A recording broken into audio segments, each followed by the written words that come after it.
Uh, Welcome to the WriterDojo, here with your host, Steve Diamond, You'll shoot your eye out, kid. and Larry Correia. You make a noise, Mr. 44 makes a noise. You ask a question, Mr. 44 answers it.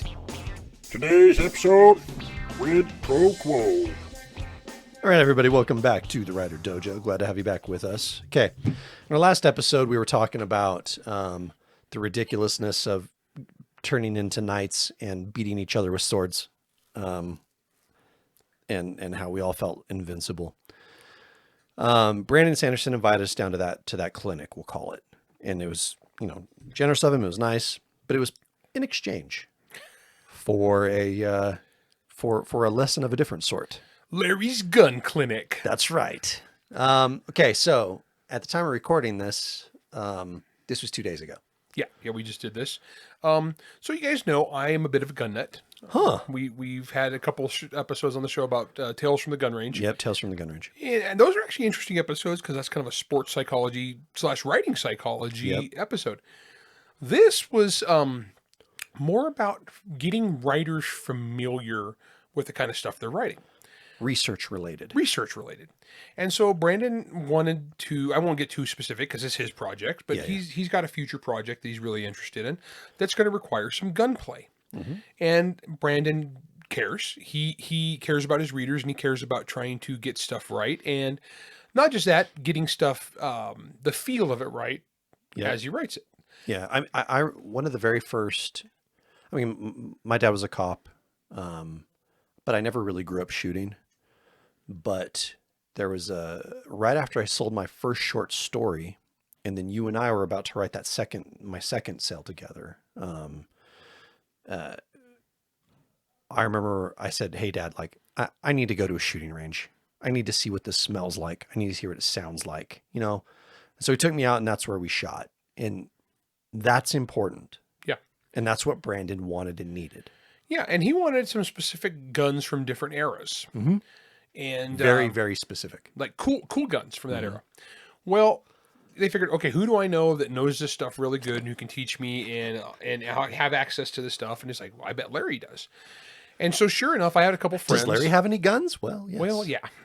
And I haven't got the photos yet because when we actually did this, I didn't get any pictures because I was in range officer / instructor mode. Yep. And you guys can understand when I get on the range, I am a completely different person. Like I'm Mr. Happy Fun, go lucky most of the time. When I'm handling firearms and when I'm in charge of other people handling firearms, there is no nonsense. I become Larry the complete douchebag who will accept. Yes. Because you have to. Guns are exceedingly dangerous, and especially if you have people who are complete noobs. Yeah. Which we had about 8-10 people. There were, yeah. It's about 8 or 10 people, and most of them are pretty new. So my goal was to keep this perfectly safe and educational. And there's different dangers in this. There's the danger for the people who are completely brand new, have never done anything before. There's a completely separate type of danger for the people who are maybe a hobbyist and who don't know how much they don't know yet. Yeah, and the thing about guns, and this is one of those where the Dunning-Kruger spike gets really dangerous, because the people who get hurt with guns are usually not the people who are scared of them and really new and they recognize they're new. It's the people who aren't respecting. Right. It's the people who think they have some capability, but they're really not there yet. They're conscious. Like there's conscious competence where you're competent if you're really thinking about it. But what you want to work towards is unconscious competence, where you just do the right thing because it's ingrained. Yep. But the danger is if people get a little cocky. Like I'll always ask people, like, what's your general skill level? But then I ignore it. Correct. Because you treat them like they're complete nothing. Because I want to hear from people. It's like if they say, well, I've shot my whole life. That's actually a meaningless term. Or I've owned guns since I was 7. Guys, that means nothing. So what I'm going to do is I'm going to go out there and I'm going to watch people carefully. And so Brandon requested we do this. And so I wanted to make a fun fam fire kind of chance for him to try a bunch of different guns from different eras, working up to what he was doing. Right, long guns and pistols. Long guns and pistols, rifle, shotguns. Yep, rifle, shotgun, pistol, carbine, machine guns, yeah, pistol caliber carbines, suppressed yeah. weapons. Guys, I own a few. The whole spectrum. So I called up two friends of mine, Yeah. Bob and Dave. I won't identify them beyond that, but I've known Bob and Dave for 20 plus years. I went to college with Dave. Both are studs. Both studs. Bob was the general manager of my gun store. Yep. And both of them own some machine guns. And They have that. How's that license work? Okay, so machine guns legally in America. This is another one too, as Brandon's asking about machine guns. That's why I'm bringing this up. This is a tough one, guys. As far as you guys trying out machine guns, the only people who can have a legal machine gun in the U.S. are people who purchase them through what's called the National Firearms Act. You have to just pay a $200 tax to the government, and it's registered to you, and you're the only person that can possess it. The problem is supply and demand, because machine guns were legal up until 1932, and then this law went into effect. And then in 1985, they cut it off so there's no new ones. Right. So basically everything that's out there in regular citizens' hands is from 1985. And if you think about that, that's an antique now. That's old. That's 40 years. And so these guns have been beat up usually, and so they usually have a bunch of issues, and they're worth a lot of money. This is supply and demand economics at its most basic. Yeah, because it's a high demand, artificially limited supply. Correct. And so a lot of these guns that are out there are worth, $40,000-$50,000 for a gun that if we were to build it new would be $800 or $1,000. Mm-hmm. It's so they're going for 40 or 100 times their value depending on what they are. Now there is another type, but that's what I used to do for a living, is when you're a special occupational taxpayer, you can actually make new machine guns. However, they must be for military or law enforcement purposes. That's the only people we can actually sell it to. And when you give up that SOT, as I did, you can no longer have those. Those go with your license. So your assistants for this, for Dave and Bob, their whole reason, the whole way they were able to have these machine guns was because they paid. They paid a lot of money. They paid a specific tax. Yep. To have it, and paid a lot of money for the actual highly inflated amount of money to own that item. Mm-hmm. And also they can only be, they couldn't even hey, Larry's a great guy and he's a law-abiding citizen, I can just leave it in his house. Nope. You cannot do that. You must take it with you. Yep. So these guys were nice enough to bring out a couple machine guns for these guys to try. A lot of times the rental guns you see at gun stores, those are usually not NFA transferable guns. Those are SOT. Like demo guns. Yeah, post-86 demo guns. Those are usually the ones that you rent and that you can beat the crap out of at ranges. Right. So we got out in the back of my Polaris about 20,000 rounds of ammo. It was a lot. And it was very heavy. Yeah. So we had that as the ammo station. Yeah. Then we had the gun station, was 2 picnic tables full of various guns. And I brought everything. I brought tons of everything. Literally. Yeah. And the funny thing is, people are like, wow, Larry, you got a lot of guns. I'm like, this is not all yeah, it's like 5%, guys. Well, especially when it got to the pistol part, I'm like, oh, you guys have no idea. You adorable children. I guys, on Sunday, I put guns away for like 2 straight hours. I didn't even clean anything. I don't clean guns. I just squirt more oil in them. And so we got all this stuff out for Brandon and his cadre, and I ran them through a little safety brief, and then me, Bob, and Dave served as range officers, and we would run 3 guys at a time. Yep. And just to keep it safe. And as we did this, the 3 of us know what we're doing. So we watched everybody, made sure they were safe. And then we just started cycling them through the guns. It was really interesting. So me, my whole purpose was to bring brisket, which I did. And it was superb. And everyone, I got the comment of, this is the best brisket I've had from numerous people, which is always nice. But mainly, okay, look, so when Brandon goes anywhere and does any of these things, he has people taking pictures and recording and stuff. So while the 3 actual range officers are out there, making sure people are being safe with the guns they're shooting, I'm back there making sure that photographers aren't straying too far forward. of the firing line. Yeah, and you did a good job too, keeping people by the ammo station And telling keeping them the ammo station completely separate from the gun station. Yeah, because people will get careless and they'll start mixing the two. And no, so what I always do is I'd have people pick up a magazine from the gun they wanted to shoot, go over to the ammo station, load up, come back, pick up the gun, go to the range with me or Bob or Dave, unloaded, load in position, and then go. Yep. And you know, these are the scenarios where you cannot be too safe. Yeah. And so one thing, guys, piece of advice as you're learning this stuff, if you're a writer and you come from a gun background, that's awesome. Share that knowledge, but be very cognizant of the dangers of it when you're teaching noobs. And if you are a noob, be very cognizant of the people that you're using to teach you. Make sure you stick with somebody who is actually safe. If you got somebody who starts being, if they do anything that makes you feel sketchy, bail. Back away. Yeah. Well, and same with, be cognizant of who you're shooting with, because it's very easy, especially if you're that Dunning-Kruger type, where you start, you think you know what you're doing, and you start getting a little cavalier with your gun handling. You know, your muzzle drifts a little too far to the left or the right as you're turning around and asking questions. Yeah. You know, or, you know, I don't know, you just have an unsafe attitude. Well, even as hyper experienced guys, we need to not be prideful in that if I'm getting tired, I can make mistakes. If I'm dehydrated, or if I've got too much sun. So this is actually really interesting, Larry, because and I self-diagnosed this for me, because I'd been up all night cooking a brisket. Yeah, and I just written 90,000 words. 90,000 words in 5 weeks. And I get there, and everyone's like, "Oh yeah, Steve, jump in." I'm like, "No." Yeah, I remember you told me that, and I was like, because me and you have been enough training stuff together. Yeah. That the fact that you recognize that, I was like, okay, cool, Steve's good to go. Yeah. Steve gets it. And that's,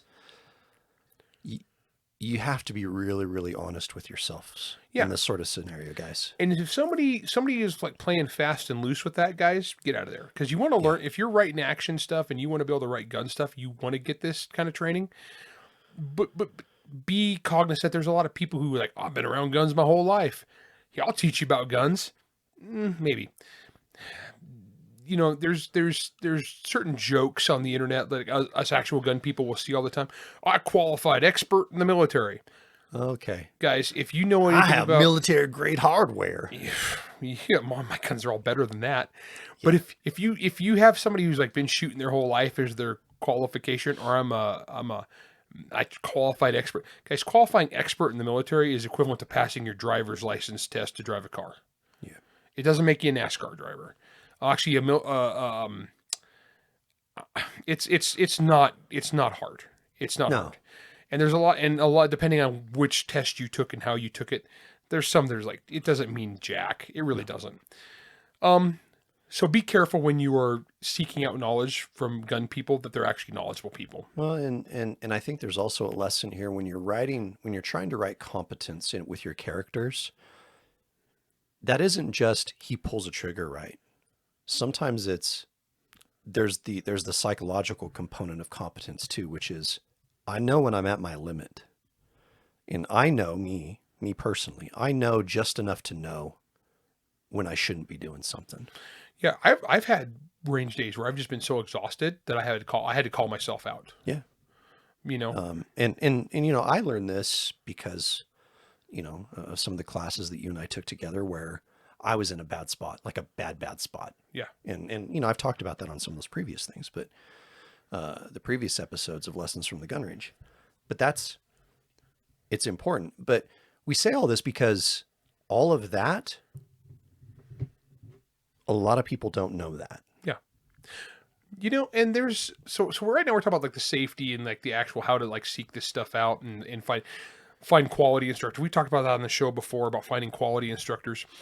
Because there's a lot of doofuses on the internet that'll tell you anything. Yeah, you know, like, you know, just get a bullwhip. It'll be fine. Oh, gosh. The bullwhip fights. Bullwhip fights. Good times. Good times. Now, on the second half of the episode, though, I want to talk about some of the specific steps. Absolutely. Like the little things that Brandon caught that I think are good things for writers to know, because he came at this from a very writerly perspective. Yeah, he was looking at it from a like almost biomechanically. What are the things that surprised him? Well, and I'm a really good coach. I'm actually pretty good at watching people and seeing You're exactly excellent. You're excellent at this. I'm no Melody. No, Lauer. Melody is... Now, Melody Lauer... She's a god amongst men. Guys, if you ever get a chance to take a class from Melody Lauer of Citizens Defense Research, she's the Sherlock Holmes of... She watches guys like me who fired, hundreds of thousands of rounds, and she'll tell me exactly what I'm doing wrong. Well, and it's spot on. And she'll find 100 different things, separate different things on 100 different people, and diagnose it perfectly. But I'm pretty good. I'm no Melody, but I'm pretty good. So I was able to help a lot of people. I'll tell you guys some of the stuff that was educational there. All right. So on that note, we'll take a quick break. When we come back, we'll get into some of the learning specifics of this. We'll be right back. Sachi Takahashi, not yet 19 seasons old, is in deep trouble. She has just killed the only son of the lord of corrupt clan Ishikawa, a man who will spend weeks torturing her to death. Now she must flee her homeland, but Clan Ishikawa reaches throughout the empire and into other nearby nations. So she must seek a ship on which she can hide until it reaches her goal, the nearly mythical kingdom of Montagar on the other side of the world, a place beyond even the reach of her clan lord's thugs and murderers. She had to find a tall ship. To Find a Tall Ship by A.G. Thompson. Coming June 2024 from Chromosphere Press. Pre-order your copy today.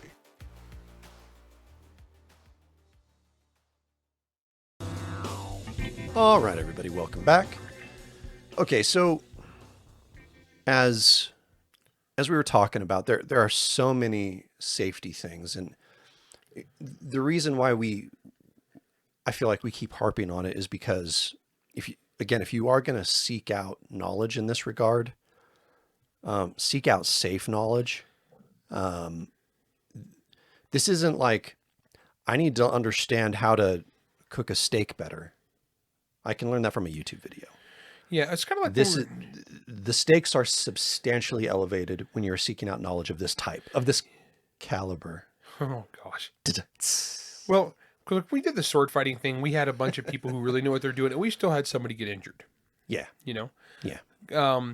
But with a gun injury... That's bad. That's way worse. I mean, we have a medical brief before we start. Yeah, so I once I give the basic safety brief, we go into the medical plan. Yeah. Should someone get shot. And it's no joke, guys. And the thing is, I've been doing that. I taught professionally for a lot of years, and I've been doing this for basically 30 years now, to one degree or another. And I always have a med kit in my bag and a tourniquet. And 30 years, I've never had to use it. And that's a streak we want to continue. And I'm a streak I want to continue till I die. Yep.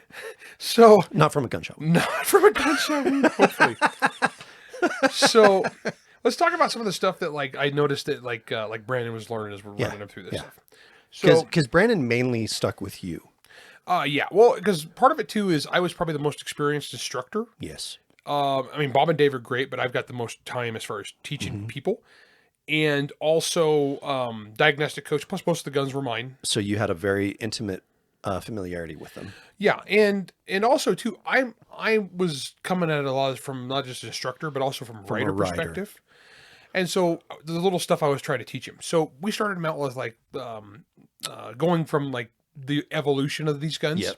So we started with the AK-47. I was going to say, we start with the AK with him. And we started with a very basic, because Dave, my buddy Dave, is very much an AK guy. So Dave brought a bunch of AKs. Dave used to build them professionally. And Dave loves his AKs. Dave loves his AKs and his Uzis and his MP5s. The MP5 was his too. Oh, that MP5 was awesome. MP5 is sexy. So we're going through, and we start with the AK-47 because it's the oldest thing, and we start through and then going through. And also, I progressed Brandon through a bunch of different optical sighting systems. Over time, you were starting with basic AK type sights up to M16s type sights. Well, I mean, irons to dots to... Yeah, then we moved him up to dot sights, magnifying optics. Actually, his favorite overall was the ACOG, which is not a surprise because of the range. We were shooting a fairly close range. Oh, okay. ACOGs are a crowd pleaser. ACOGs, huge clear field of vision, big glowing, reticle. Very, very fun. But we ran them through prisms and LPVOs and everything else. One of the things was kind of the feel of these different guns as you shoot them. It's like when you start with an AK, there's an ergonomic feel to an AK. And he was like, wow, that's really like weird and uncomfortable. I mean, the way it sits on your shoulder, the weight of it, where the weight is on it, the ergonomics of the grip. Yeah, so it's kind of fun to get a guy and start him with an AK and then move him into M16 and just the difference between the two and like feel. It's like, well, that's because the Russians don't care and the Americans did. So there is actually a definite feel difference between these two. And I was doing an old M16 with the triangular handguards, in the works. And Brandon's a big dude too. And one of the lessons that I think was really interesting for him was, look, those fixed stock rifles and stuff, how different that is from modern philosophy and technology. Yeah, so it was interesting. The adjustability, right? Yeah, and so at the beginning, and plus I ran a bunch of other people too, from little tiny women to big dudes.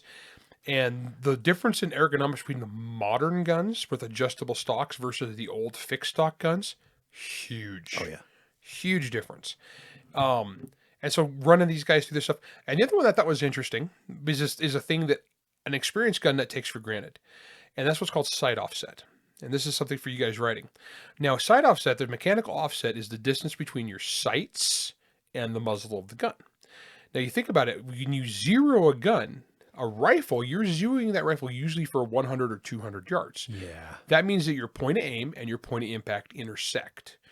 Like most of my rifles that I had out there, I have zeroed, so they're hitting a couple inches high at 100 yards, depending on what the cartridge is. We were 10 to 15 yards. Right, because I'm running a bunch of people to get a feel for it and for safety. I'm not taking them back to 100. Plus, I can't really do that at my place with that many people. How come I heard that a lot. How come I'm hitting so low? Right. So if you think about it, guys, a mechanical offset on something like an AR-15, even an AK-47, is going to be about 2 inches or so above the muzzle of where your plane of your eye to the iron sight. Yeah. So if you're at close range, and this is something for when you guys are writing an action scene, if you have somebody just pick up a rifle at, say, 10 yards and just start shooting into somebody, they're going to actually be hitting low. Yep. The bullet's going to be impacting below what they're aiming. Now, the other thing, this is really interesting for range purposes. Now, we were on a flat range with no cover or concealment or positional shooting. One thing that even experienced gun nuts will forget is when you're shooting from behind some form of cover at close range, the difference between your muzzle and that sight, people will be looking over the cover, but the muzzle will be below it. Oh. And the most common issue is when we'll be like shooting matches or training stuff, shooting around vehicles. So you'll have a guy with like say an M4 type gun or an AR type gun where you got about that 2 inches of offset for the optic or the iron sights, and they'll go to shoot over the hood of their car And shoot their car. or the roof of their car, and they will put a bullet through the roof of the car or the hood of the car. Yeah. In fact, this is a running joke because every range that has like a range car for stages, there are bullet holes in it, guaranteed. Because in the heat of the moment, even experienced shooters will forget about that offset. Now, after he'd shot a couple of the AKs, Brandon came over. He took a break to hydrate, which is a smart man. Oh yeah, I did not hydrate nearly enough because I was in teacher mode. I was so dehydrated. Yeah. So he comes over, and I asked him. I said, "What's been the most surprising thing to you so far?"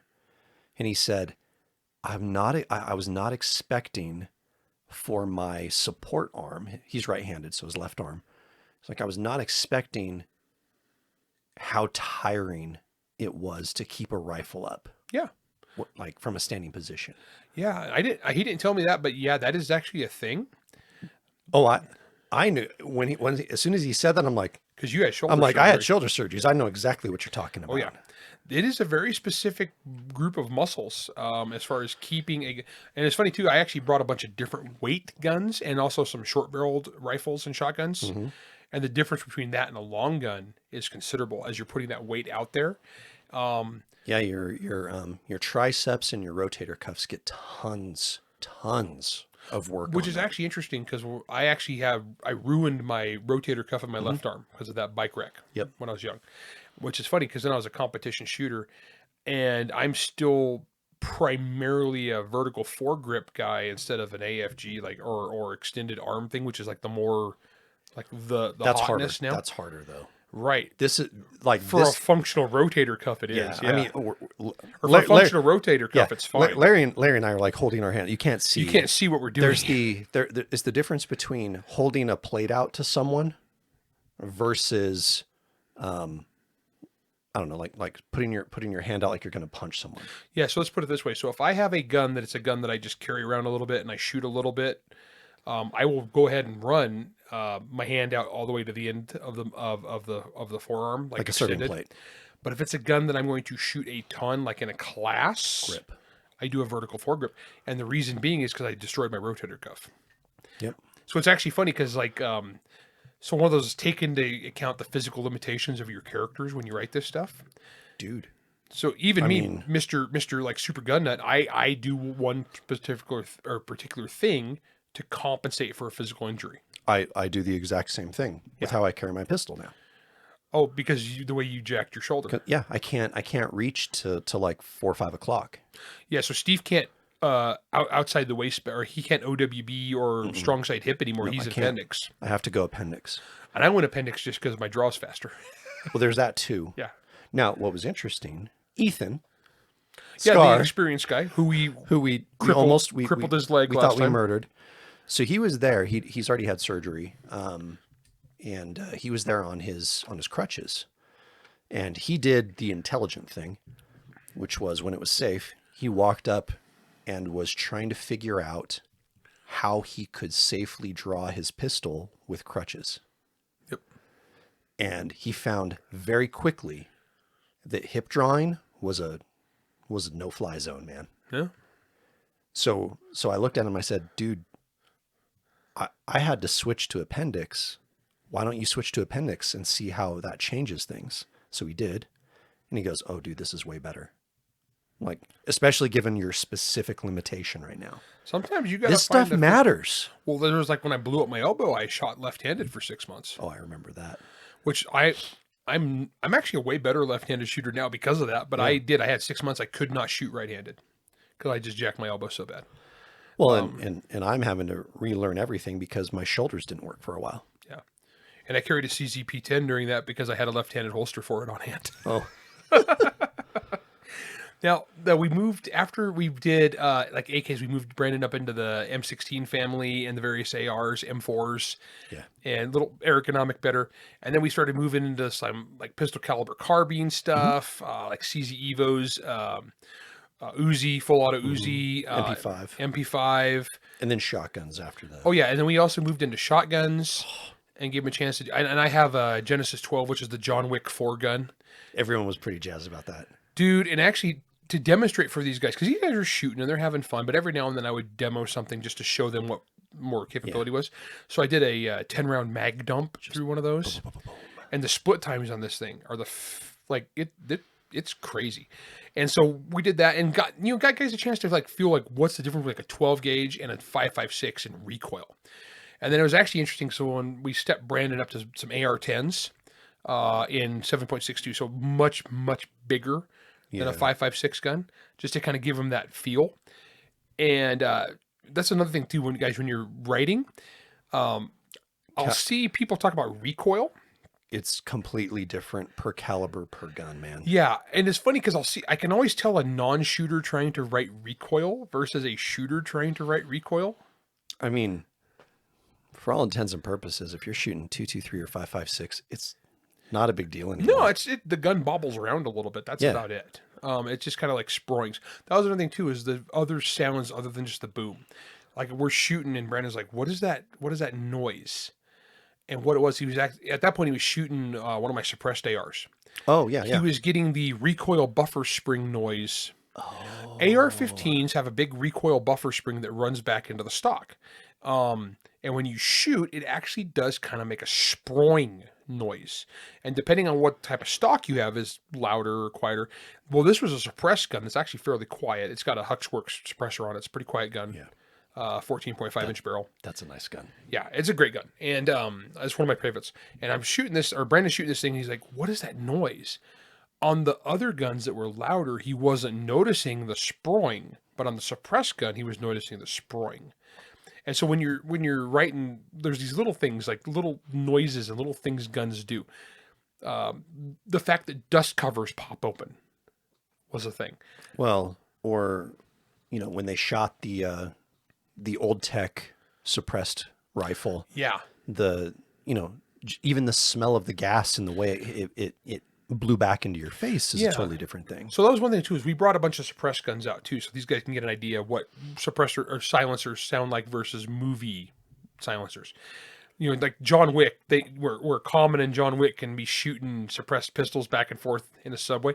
The thing is, the bullets hitting stuff is shockingly louder than people think. Yeah, I mean they're hitting concrete. Yeah, and actually, a bullet hitting something, if you guys are writing this, you can get suppressed weapons pretty quiet for the muzzle blast.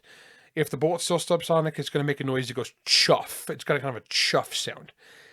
And when the bullet hits, it sounds like hitting something with a bat. Well, and we've been shooting where up at your range where a bullet has discovered a new rock at the end of your range. Yeah. And when it happens, everyone stops. We're like, what? Because I live in a place where it snows a lot, and every year that snow melts and it reveals all new exciting rocks in my backstop for me to discover. Which is also why eye protection is mandatory at my place. Yep. It's always mandatory. Well, it's always mandatory. Well, so at one point I had everybody go down the road a little bit, so they were away, and had them take their hearing protection off. Yeah, about 100 yards. So they're not going to get hearing damage. And at that point, I took an AR-15 with a 12-inch barrel, and I cranked off a bunch of shots. Then I took an AR with a similar length barrel, but with an old technology suppressor. Yeah. It's like late 1990s technology. Yeah. That's my oldest can. And I went, and I shot a bunch of rounds through it. Then I took the new technology suppressor and I shot a bunch of rounds through it. Yep. And that way they could hear. And they're like, wow, there wasn't much difference between the old one and the new one. I was like, correct. Now come here. And then I showed them the old one weighs twice as much and is twice as big. Yep. So it's not just the sound suppression, it's the weight and the size. And then I had Brandon shoot the old one and the new one next to each other.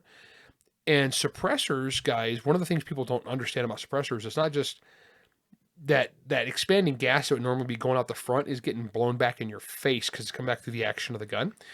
And there's actually a smell to shooting a silenced weapon. Yep. It's gross. And it gets up your nose and it's gross and it's not good for you.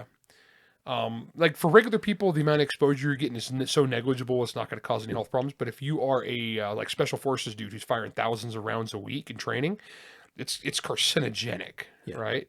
Not good for you. So a lot of the modern cans are what's called blow through, and the smoke goes out the front. Mm-hmm. And you'll still get some more gas back into your nostrils, but way less. And so I had them shoot those side by side to get a feel for that.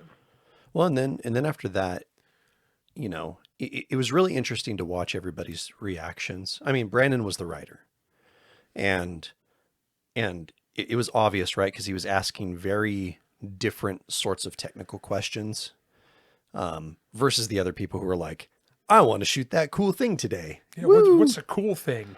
And it's like, well, all of them. In fact, some of the ladies that were there, they were kind of poo-pooing it at the beginning. And then the instant they shot something, they were like, "Oh." Well, I had one woman who wasn't really into it, and then I got her. It was your suppressed rifle. Yeah, it's a really nice build, guys. It's really good for the gun nuts. There, it's an Aero Precision 14.5 with a Geisley trigger and a Huxworks flow through can with a Hollow Sun like EOTech ripoff on it with the hybrid flippy magnifier. And she shot that. And 3 seconds after shooting it, she goes, "Oh, I want to shoot all the other things now." Yeah. It was great. I mean, that's a good moment, right? Yeah. So I picked a quiet one that was really cool. So easy to shoot, good. You feel like a badass with it. And so we ran people through all sorts of different stuff. And then we switched to handguns. Mm-hmm. And same thing. I got out. We had to put away like 20 guns to make room on the table to get some... To put 20 more guns out. To put 20 more handguns out. And I brought suppressed handguns. I brought suppressed pistols. I brought various... And Brandon once through a bunch of different types of guns. Yeah, I mean anything from your standard classic 1911 in 45 to. Well, you got out your 2011. I got out my 2011. I don't think Brandon shot my 2011. Oh, that's a bummer. That's a great gun. He should have. Yeah, that's a great gun. But the people who did shot it, they were like, "Ooh, Steve's got a VIP. That's a good piece. Yeah, it's a nice gun." Yeah. And the trigger on it's fantastic because it has a trigger job. But that, and then your Beretta, your Glock, your I brought out like a selection of all the major, your suite of 320s. I am deep into the 320 ecosystem. Yeah. So I have a bunch of 320s in different configurations. So he shot all those too. And some pistol caliber carbines in there too. Oh yeah, because we shot the Evos and Bob's Arrow and MP5 and good times. Oh, so did the same thing, and this is where because I'm more of a pistol shooter than anything else, and so this is where I got to do a lot of the coaching, and this is where I was trying to get people. Also, too, by running them through and me coaching them, they're not just blazing and burning ammo pointlessly and not learning anything. I'm trying to get them to like actually learn. So, you guys, if you are seeking out knowledge, don't just go out and just mag dump endlessly. No. That's going to get real expensive, and you're not going to learn anything. It's expensive, and you're not learning it. Yeah. Yeah. Take your time, get some instruction, and then mag dump for fun. Yeah. And I did a few of those. Yeah. And then I am a dick, so I had to establish dominance. So at one point, and then at this point, these guys were all doing good enough, and the people who were a lot of the more inexperienced people had kind of called it a day. So I just had the people who were kind of like, wow, they're really into it at this point. We decided to do some games, and so I would get a timer, and I would run them through drills, and I'd time them. That way they could compete of who the Dragonsteel employees were, who were the fastest. Mm-hmm. And so I'd have them start from no holsters. No. You gotta walk before you run. That's a whole different game, dude. When I actually had some guys like, "Oh, are we gonna get to shoot on the move?" And I was like, No. I mean, because guys, you gotta understand on shooting, there's two things that will magnify, or I should say, three things that will magnify the danger, and that's going too fast, moving, with a gun, and holstering. And here's the thing, drawing and holstering is super important, and everybody should do this, and this is something you should practice. I mean, we go through, at the classes, we spend like frickin' 30 minutes on like, this is how you appropriately holster your gun. And what I will tell people is before you do holster work, this is something you should do dry at home a whole bunch. Yeah. And because what happens, the most common way people shoot themselves on accident is holstering. Especially their fingers weird, their garments caught in their holster, all sorts of crap. Holstering too fast. Yep. A lot of people think it's like cool not to look. Being emotional because you didn't shoot quite how you liked it, and so you shove it in. Nope. Nope. You just want to be chill, man. And I actually, the way I'm built, I cannot look into my holster. You got to be real careful. Because so for me, I have to just kind of like kick my hips out and holster slow. So no, we didn't do that. And shooting on the move is the other thing too that becomes super easy to screw up. You work up to that. Yeah, you work up to that. So I had ran these guys through some drills, but I did have to establish dominance. So I did it first we did a split bill drill, and so I did it from the holster. Yeah, you did it from conceal. I did it from conceal, and I was like, I'm going to show you guys this. I'm going to demo it. And Brandon, I'd already explained it. Brendan's like, well, I think we get it. I was like, no. I go, you get the process, but I want to show you guys what fast looks like. So Bob screwed with me. He did. That was awesome. Because Bob I've been shooting with Bob for over 20 years. I was a newbie when I started shooting with Bob. And so Bob screwed with me as we get up there, and Bob's got my timer, and he's like, shooter ready? I was like, yep. He goes, stand by. And you understand on my timer, there's a random delay. So you go stand by, then you push the button, and 1.5 to 4 seconds, the beep goes off, and then you go. So you can't game the reaction. Yeah. So Bob pushed the button and then pushed the button and he goes, shooter ready? And I go, yep, stand by, beep, and it immediately beeped. You're like, okay. So Bob thwarted my OODA loop, and so I flubbed it. Like I was like, oh crap, and I went and I say I flubbed it. By my standards, I flubbed it. You were at 4 seconds. I was at 4 seconds, which is embarrassing. And so then I was for you. It's like, Bob, and so Bob, then he did it normal that time. And I ran it like super smoking quick. And so then all the rest of the guys ran it. And so no one was even close, dude. No, well, in fact, and they were doing from kind of like a chest ready position. Yes. And so I was doing it from the holster, and I was like their fastest guy. I was like a second and a half faster than he was, and I didn't miss, and he did. All of them, like literally. So the reason I bring this little established dominance thing up is it's one thing to shoot with people, and that's good, and you learn. But if you, depending on the kind of character you're writing, at the skill level they're at, it's really good to go with somebody who really knows their stuff. The reason you want to have somebody who's really good demonstrate something is like if you're writing a character that's supposed to be really good, you kind of need to know about it. So for example, like in the WriterDojo page, I've seen this a few times. I've seen this on other writer groups where somebody will ask a gun question and then somebody who is a supposed expert will chime in on what is or is not possible. And afterwards, this usually results in me taking a camera out to the range and beating the pants off whatever it is they said was impossible. And I've had one where it was like, one guy was like, "Well, you can't shoot a pistol at 100 yards. That's impossible." I remember that one. That was a great one. Pistols are 25 yards weapon max, even like blah, blah, blah. Your character couldn't shoot a pistol. So I went down to the range and my wife's videoing me. I went from the holster with my concealed carry pistol. At the time was an iron-sighted 2011 compact. I had an 18-inch steel. Cheater heater. Yeah, my cheater heater. I had an 18-inch steel plate at 100 yards and just went ping and just nailed it. And the thing is, and here's the thing, you're better than that now.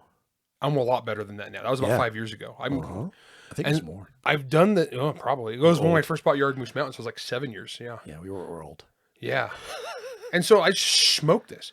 But so you get people who will, and the thing is, guys, there are people who make me look like garbage. Oh, I've shot with those guys. You shot with those guys. Yeah. And so the thing is, depending on what your character is doing, what your point of view character, that's going to determine what they can and cannot do with a gun. Not some dude on the internet who makes a broad pronouncement. Yeah. Now, some stuff is just physically impossible, or the beyond the mechanical capability of the gun or human beings. I mean, like a guy who's kind of a superhuman, but in order to disarm everybody, he ran around and took the firing pins out of everybody's gun as they stood. It's like, that's not going to happen. Well, it's like when Jet Li snatches the slide off Mel Gibson's Beretta. You actually cannot do that on a modern Beretta because the way it doesn't work that way. You just couldn't do it. Pro tip: also, putting your finger into the barrel does not stop the bullet. No, the bullet don't care. Your finger's way soft. Just thought I'd say. Well, but when I say beyond the, so you want to go both ways. So like somebody who's really good can do a lot better than what a normal person can, but there's still mechanical limitations. There's a famous YouTuber named Grand Thumb. And so one time they were shooting 22s, and some guy, they call him 22 guy, and they did a whole episode about this, got in the comments, and 22 guys all like, I used to plink from the blah, blah, blah, blah, blah. Yeah, and then there was like shooting 22s, he's like, I used to shoot with a 22, I used to shoot the cans off a tractor at it was like 550 yards or 700 yards or something ridiculous. And it's like, you guys make it look so hard. And the thing is, so they actually went and they did this, and they flew 22 guy out to prove it. And he couldn't do it because it was far beyond the mechanical capability of the weapon system. And so could it be done? Theoretically, yes. I mean, you could actually hit that target that small at that range. Could somebody humanly just do it on demand? Absolutely not. No, that's more of an exception than a rule sort of thing. And then they actually brought in a real professional long-range shooter with a optimized weapon system for that specific thing. Well, and those 22 rifles are nutso for like the competition, and they're stuff. Using the super heavyweight subsonic mega match ammo. But this other guy's saying he's just doing it with like a Ruger 1022 with Walmart ammo. No. You are not. You're just not. And because a lot of people will tell you stuff, but they're full of crap. So what you're looking for is people who actually do it. And if somebody says, I can do this, as they're a gun guy, they'll produce it on video. Mm-hmm. Guys who are full of crap, they won't. And so if you're saying my character can, shoot a 1-inch group at 25 yards freehand with his pistol, Yeah, that is possible. There are guys who do that. That is really extremely good. Now, if you say he does that with a snub-nosed With a Snub Nose Smith and 38 Wesson special. airweight on demand, well, congratulations. He's now probably one of the best shooters who's ever lived. And unless your character is supposed to be the best shooter who's ever lived, nah. Yeah, I mean, look, we write in the realm of fantasy, of speculative fiction. There is a measure of suspension of disbelief to where, okay. So in the Monster Hunter short story I wrote, I wrote about a guy who is faster than some vampires. Yeah. Okay. And that's because of a very specific reason. He is superhuman. And so he can get away with things that other people can't. Yep. Right? And I pair him up with another person who is actually also very competent. We don't know why yet because you haven't disclosed it. Yeah, he's super competent. And he's also super competent.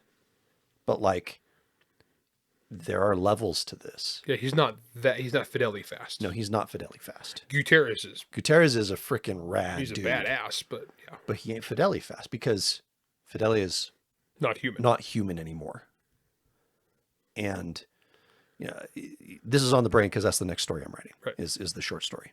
Is another short story for this. So when you contrast that to how I write Alex in my Jack Bishop series, she is hyper competent, but she ain't doing the stuff that they're doing. Right. And she'll miss easily. Yeah. It's all about what that character is capable of. Mm-hmm. And then you can bend a lot. So if you're writing urban fantasy where like they have magical powers that'll make them faster, better, than a human. I mean, better better vision. They're stronger, so they can control recoil better. Like, there's a lot of that matters. Even then, it's going to be like mechanically what the gun can and can't do. But And so if I'm writing Owen Pitt and Monster Hunter, basically any shot or speed of shot that Owen Pitt can do is something that I can do. Mm-hmm. You know what I'm saying? Because he's a human, but he's pretty much top tier of human shooting. See, and here's the contrast. Here's the opposite perspective of that, Larry. In the Jack Bishop series, I'm Jack. Yeah, actually, that's fair, especially from how the series progresses. Correct. Because you've progressed since I have shot the so there's a scene. I've been a bad influence on you. I know. There's a scene in book 1, if you remember, Larry, where Alex is teaching him how to shoot, and she loads a cylinder on a revolver with 38, except for one, which is at 357. Just to F with Jack. Yeah. And it's boom, boom, boom, boom. And it is a significant difference. Yeah. You know how I wrote that scene? Because my dad did that to me. Yeah, it's a significant difference between the two. And that whole thing, it changes the way you think about things. And so, like, that's where he is, right? And so you can take these lessons and you can apply them for hypercompetence, or the person who's learning, or the person who has zero skill. Yep. But understand what that means and how each of those different people is going to mentally and physically process how that interacts with themselves. It's one of those things is the more you learn about a subject, the more you can write. You can write the noob because you've been the noob. You can write the intermediate guy because you've been the intermediate guy. Yep. And you can write the master if you've been the master, or otherwise you got to fake it till you make it. Yeah, which is what I do. Well, because like for sword I just fighting, hand that scene to you, and I'm like, Larry, is this a master or not? I know crap. It sounds like I know crap about sword fighting, but I can write Ashok Vidal still. Yeah. So when I'm telling people like learn all this stuff and get good, that's a kind of a happy bonus, because we've talked about the show before. Fake it till you make it. Because like I said, if I waited until I could sword fight like Ashok Vidal, I would never have written Son of the Saga of the Forgotten Warrior. Well, and even Brandon was saying this at the gun thing. He's like, look, I've made a lot of money and written a lot of words about dudes shooting guns. Yeah. He's like, but I figured I needed to actually really understand it, other than the perspective of I watched some videos. Well, there's a point of diminishing returns for this kind of research too, which don't get me wrong, I love this stuff. Mm-hmm. So for me, investing tens of thousands of dollars and thousands of hours into shooting stuff is because I love it anyway. Yeah. If I was doing it just for writing, I could have stopped years and years ago. No. Yeah. In fact, I think the course that we ran Brandon through, ran Brandon through, would be sufficient for almost every author out there. Honestly, in fact, Lee Childs would be 10,000% better. Can you imagine? Lee Childs, if you're listening to this, you're probably not. Is he alive? I don't know. Okay, guy who writes Reacher. I think he's alive. He's still alive. Yeah, he is. Guy who writes Reacher. I was thinking Vince Flynn, who's also bad. If one of your people is listening right now, call me. Jeez, dude. Call me.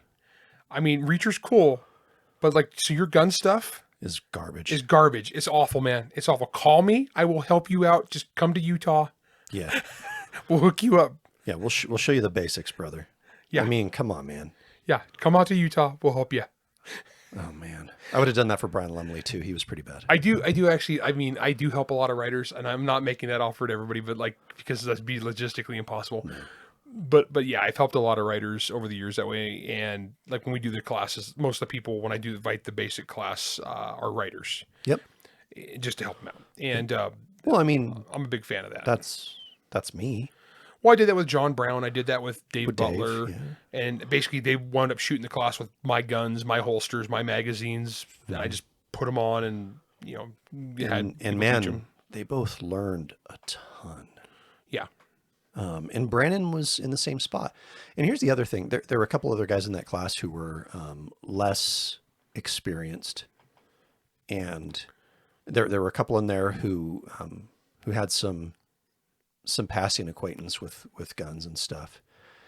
And you could tell that them too, they were like, oh, I see now. Yeah, the thing is, no matter what you know, you can always know more. Mm-hmm. And the mark of somebody who is really good is they're still willing to learn.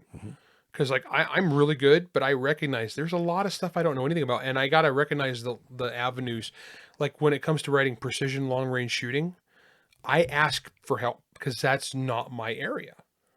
That's not a thing that I'm an expert on, and I recognize that. It's something I've done. I've actually taken a precision rifle sniper class, and I learned a lot, but I recognize I'm just a student. Well, I mean, back when I wrote Residue, we didn't bring any sniper rifles to this. No, this was short range. Completely pointless. Awesome. When I wrote Residue back in Ye Olden Day, I ran all of the gun scenes by you, literally all of them. Yeah. Almost all those questions that I had, I wouldn't ask you today because I know those answers already because I've shot that way. Yeah, you've gained enough knowledge that that's no longer necessary. Right, and I'm not even close. You and I are not on the same field. Yeah, and when you're in the major leagues and I'm in college ball still. Well, but then again, if I'm writing a specific tactical kind of thing, I know somebody. I'm going to go ask them. That's right. To get it right. Because when we're doing Dead Six, and it was a high-end military stuff, and I'm writing this with Mike, who's a combat veteran, but Mike's EOD, he's a bomb guy. But when we got to some certain tactical takedown kind of stuff, we went to our friend Marcus, the Special Forces lieutenant colonel with a lifetime of experience, and also an instructor for federal agency SWAT teams. So we had a sequence where they were doing a takedown on a yacht. Oh, that's right. And Marcus went through. He's like, nope, wrong. That's not how nope. And he knows this stuff because he did this. The federal government spent large sums of money to make sure this guy knew how to do this. Yep. And so if you can find people like that to check I can check a lot of writers' work, but there's stuff that I need people to check my work. If I'm writing a sniper scene or I'm writing some sort of tie-in tactical maneuver stuff, I got to go get help. Yep. Depending on the audience I'm writing for, because if the audience doesn't care, accuracy is not that important for what I'm doing, then by all means, I don't need to. I can wing it. Or magic. So when we get to, when you start writing your progression fantasy, yeah, it's magical guns. It's magic guns. So gnomes built them. A lot of these stuff doesn't matter. Yeah. Which is funny though. Because even though this is a progression fantasy and it's basically a D&D level world, I'm still going to put in all the same sports psychology, Of course. of shooting. Oh yeah, of course. That doesn't change. I'm straight up doing shooting as a magic system. Yeah. With magical bullet selection. Yeah. You're gonna like this world, though. Actually, I know. Yeah, I'm having a lot of fun with it. All right. Okay, guys. So here's the takeaway for you. And this goes back to one of the things you just said, Larry, and that's there. As you're writing, as you're getting better, as you're doing all these things, there's a measure of humility that comes into this, where you say, I always want to get better, and I always know I can get better. Brandon, as far as sales goes, is on the top of the totem pole. Oh, absolute domination. Yeah. And yet, twice in 1 month, basically, he's done something to where it's like, I need to experience this firsthand to learn it so I can write better. And it was also something outside of his comfort zone. Yeah. Both of them were things that were he was not used to it. And that's another thing too, is pride, because it's really easy to get stuck in a rut and be like, I'm not good at this thing, so I'm not going to mess with it. You know, and you got to respect somebody who puts it out there and goes and tries new things. Yep. And so that's your lesson today, guys. Hopefully you can learn from that and take some of the stuff that Larry was talking about to heart. Put in that effort, make your books better, make them more authentic by going out and experiencing that level of knowledge from a professional. I've had to learn more about horses again. Let me tell you guys, I don't get along with horses because I grew up with them. Yeah. At this point, I need to write something about archery. But Ashok Vidal rides a horse, so notice though, Ashok's horse is a jerk. Of course. That part, I know. It's almost a criminal horse, of course. Something.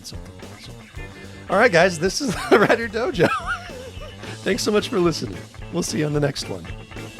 Writer Dojo is Steve Diamond and Larry Correia. Produced by Jack Wilder and Bear and Hare Studios. Theme song, Word Mercenaries by Craig Nivo. New episodes come out every Wednesday wherever you stream your content.